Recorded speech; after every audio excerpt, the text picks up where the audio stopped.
Let's jump right into it, Darren, as we make our first Pick'em episode of the season. All right. So here's the slate of games we have on the screen. Central Arkansas is traveling to Columbia, Missouri to face Eli Drinkwitz and the evil empire of the. The force is strong. Yes. I'm going out on a limb here, Darren, and saying Missouri's going to win. You know what? I am comfortable on that limb with you. You might not be comfortable being out on that limb with you, but I'm comfortable. I'm going. You'll notice the game to the right of the Missouri Central Arkansas is Auburn Baylor, and there's a big thumbs down. We're not going to pick this game because it's on a Friday night. That's Shame on correct. you, Big 12. Shame on you, SEC. Friday nights are for high school football. You can't take that away from us. So we're That's right. just not even going to pick your game. So take We're, that. we're going full Kirk Herbstreit and abstaining. We're just not going to do it. That takes us to a huge early game. The Yeah. Texas Longhorns are traveling to Columbus to face the Ohio State Buckeyes. Ooh, boy, this what a way to kick off a Saturday. It's 11 o'clock on a Saturday. What a way to start things in week one. Darren, who do you like in this one? It's going to sound like a homer, but I have reservations because of all the questions we've talked about with Texas. And, this is Arch Manning's first real run. What's it going to look like? But I think Texas pulls it out. How about you? Ooh, goodness. It's a tough one.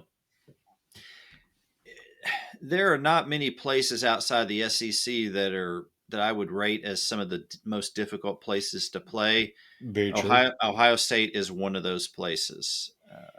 Now, the early game, it's not a night game, so that Exactly. makes a big difference. Arch Manning has lived his whole life in the spotlight, so I don't think going into a hostile stadium is going to unnerve him on national television. Great point. So it's a tough one. I'm going to stick with the SEC. There you go. That's what I'm Texas. talking about. Another early game is the Syracuse Orangemen traveling to Knoxville to face the Tennessee Volunteers on ABC, an 11 o'clock kickoff. Darren, I think Tennessee. Oh, it has to be. It's a home game. Even though Syracuse may or may not be a decent team, it's in Knoxville. It's a Tennessee win. Another 11 o'clock game is Mississippi State traveling to Hattiesburg to face the Southern Miss. They're the Eagles, aren't they? Yes, The Golden Eagles, I think. Golden Yep. Eagles. Yep. Yep. Yeah, but gotta love Hattiesburg. We stop there a Oh, lot yeah. when we go down to the Gulf. That's always a good place to stop. So, Darren, golly, if Mississippi State's going to win, but can you imagine what will happen in Starkville if this is close? I've seen, not me, but I've seen some national talking heads throw this out as an upset alert game.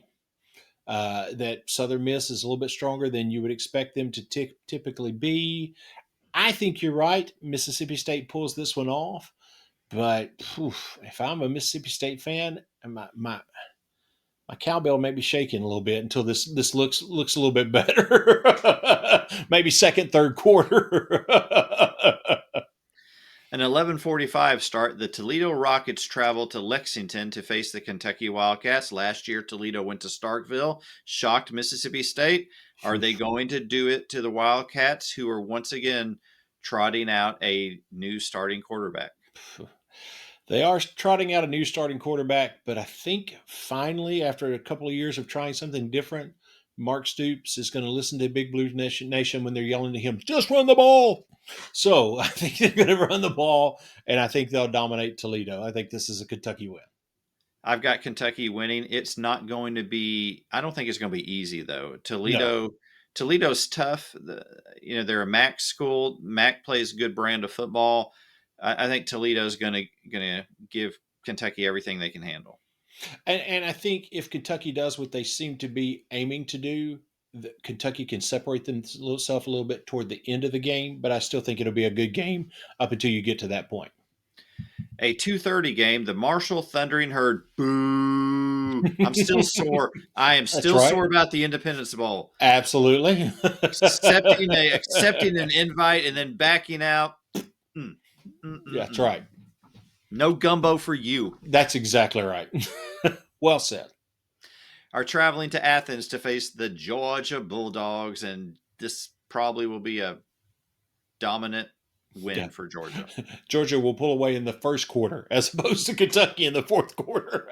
Georgia will pull away. This will get ugly quick. Absolutely. Another 2:30 afternoon or at a game is Alabama traveling down to Tallahassee to face Mike Norville's Florida State squad. Darren, who you like?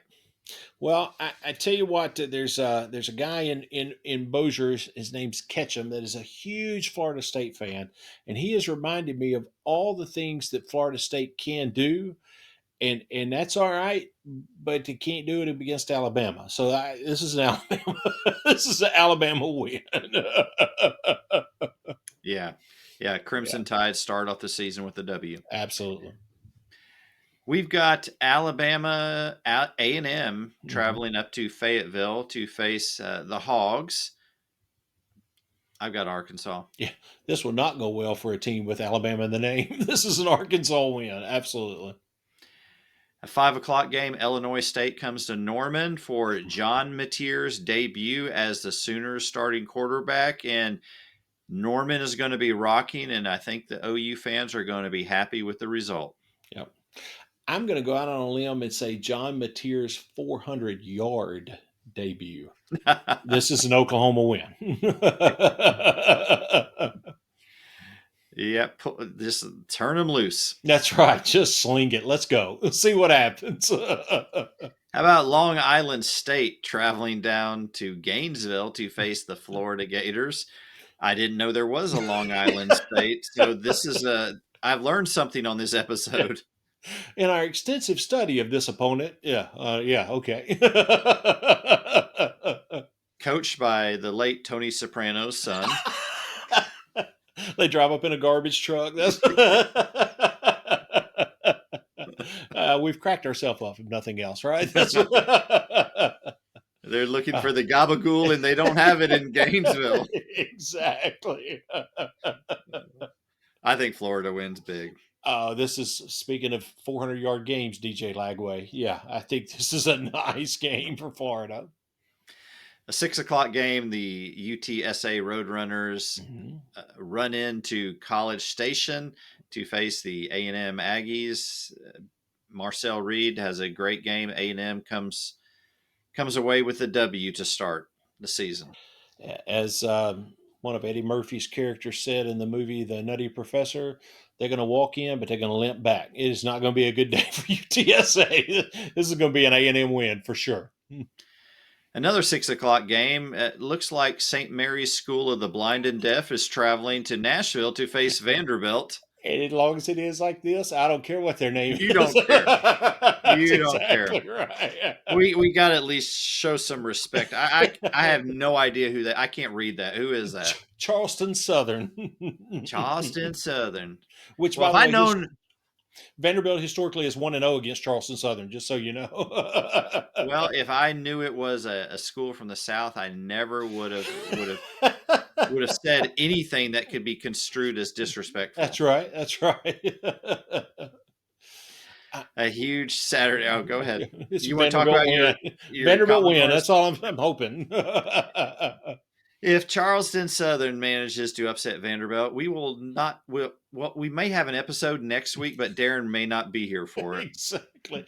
And I don't mean to sound like this kind of fan, but let's remember, as exciting and as awesome as last year was, Clark Lee era began with a loss to ETSU, East Tennessee State. Okay? So I'm feeling like it's a W. I'm excited about it, but there's still this little part of me. So Did Vanderbilt finish their stadium? yes, they actually have jumbotrons on both end zones and no cranes. So we're in business. I have to say I'm going to miss that crane. Yeah, I know the crane and the swinging jumbotron. A For huge sure. a huge night game. LSU, as we've talked about already, is Hmm. traveling to Clemson to face fourth-ranked Clemson Tigers, led by head coach Dabo Sweeney. Ooh, Darren, what do you think about this one? I think it's an LSU win. I think Brian Kelly, um, at this point, just as we talked about in our earlier this week in our episode about the in our season preview, that he's been willing to do whatever it is through the transfer portal, whatever it needs to correct things and get things on the correct course because he sees and feels the pressure. I think that includes correcting what needs to be done to make them start correctly with the season opener. And this might sound like an SEC bias or an SEC homer. A number four Clemson, if I'm coming at it with the strength of an LSU team, does not feel scary to me, because what does, with AP voters as it stands, what does a number four Clemson really mean at this point in the year? They could have three guys that are really good at kicking paper footballs, and AP would put them in the top 10. So what does that really mean at this point in the year? So I think this is a nice moment for LSU to start the season with a win. Strong words from you, Darren. I believe you've been your bravado has been bolstered by Diego Pavia. I had a little Diego moment there. I think, yeah, I'll take it. Hey, what do you think? How your Tigers going to look? I typically go with my heart on LSU, and I think at some point you got to win a home opener. Yeah, So let's. How about this year? It'd be yeah, nice. absolutely, Another evening game, 6:45. Georgia State travels to Oxford to face Lane Kiffin's Ole Miss Rebels. I got Ole Miss. absolutely.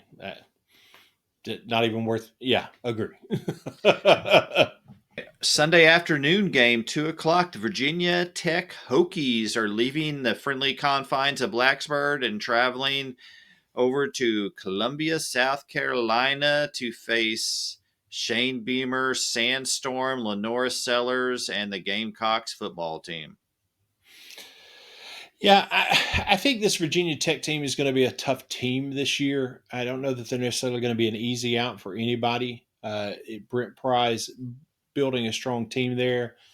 But man, coming into Columbia, season opener, sandstorm blowing, through the speakers, the excitement that Beamer's going to have, having the opportunity to beat Virginia Tech and have that kind of an elevated, because everybody will be talking about him winning that game. Not that he has any malice, or disrespect toward Virginia Tech, but just Shane Beamer beats Virginia Tech. Everybody's going to be talking about that. It'll be great for the team.